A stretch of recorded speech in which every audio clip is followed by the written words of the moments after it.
My teens refused to share a room for vacation, so I taught them a lesson. I never thought I'd find myself driving alone down a deserted mountain road at midnight, abandoning my screaming teenagers at a remote cabin while my recovering wife waited anxiously back at the main resort. But sometimes, drastic times call for drastic measures. It started 3 months ago when I cashed in my entire retirement fund to book the dream vacation my family desperately needed.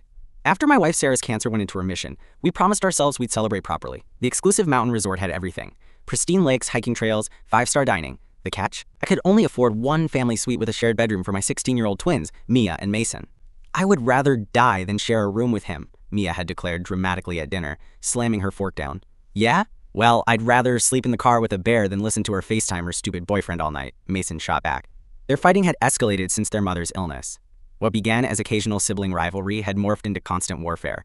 Every car ride ended in screaming. Every family dinner became a battleground. The twins who once were inseparable now couldn't stand being in the same room.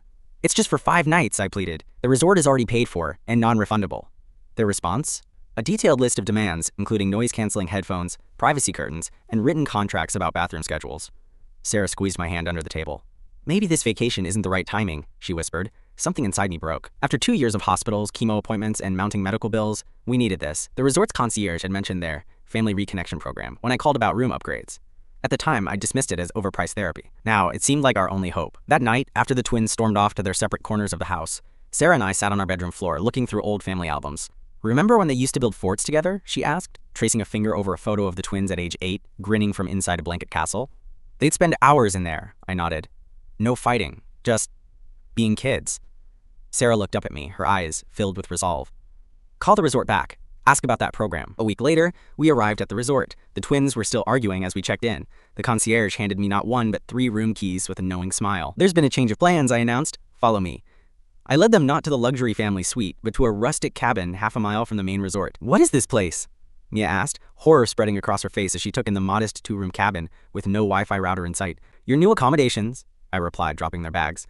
Mom and I will be staying at the main resort. Their jaws dropped simultaneously. You're not serious, Mason sputtered. Completely serious. You have food, water, basic supplies, and each other. What you don't have is internet, cell service, or any way back to the resort, except by working together to hike the trail. I pointed to a laminated map on the wall. I'll come check on you in 48 hours. Dad, you can't just leave us here, Mia shrieked. This is kidnapping, or child abandonment, Mason added. It's called wilderness therapy, according to the resort brochure, and we signed all the waivers. I tossed a sealed envelope on the table. Emergency satellite phone is in there. Only works if you both agree to use it and punch in the code. Together. Their faces paled as they realized I wasn't bluffing. Mom would never let you do this, Mia whispered. This was as much her idea as mine, I said quietly.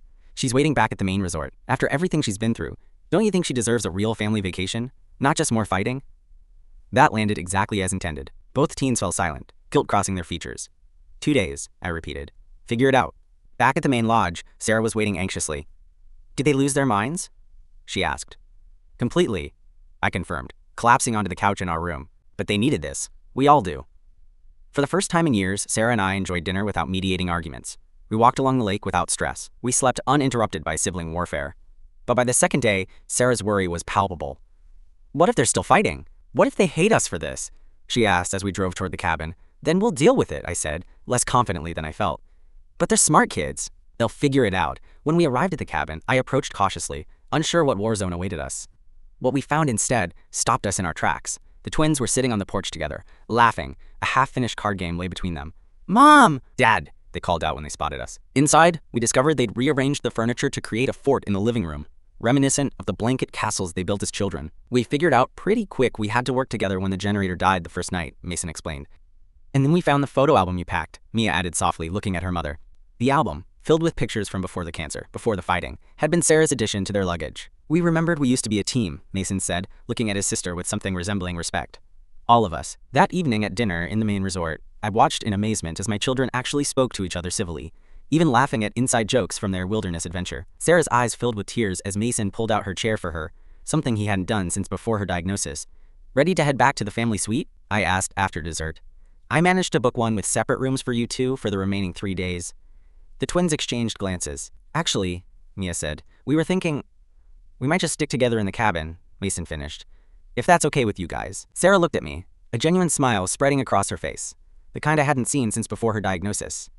On one condition, she said, we're all staying there, together. That night, all four of us crammed into the tiny cabin. Sarah and I took the bedroom while the twins happily settled into their blanket fort in the living room. Sometimes the most luxurious accommodations aren't what families need most. Sometimes you need to get lost to find each other again. Like and subscribe for more.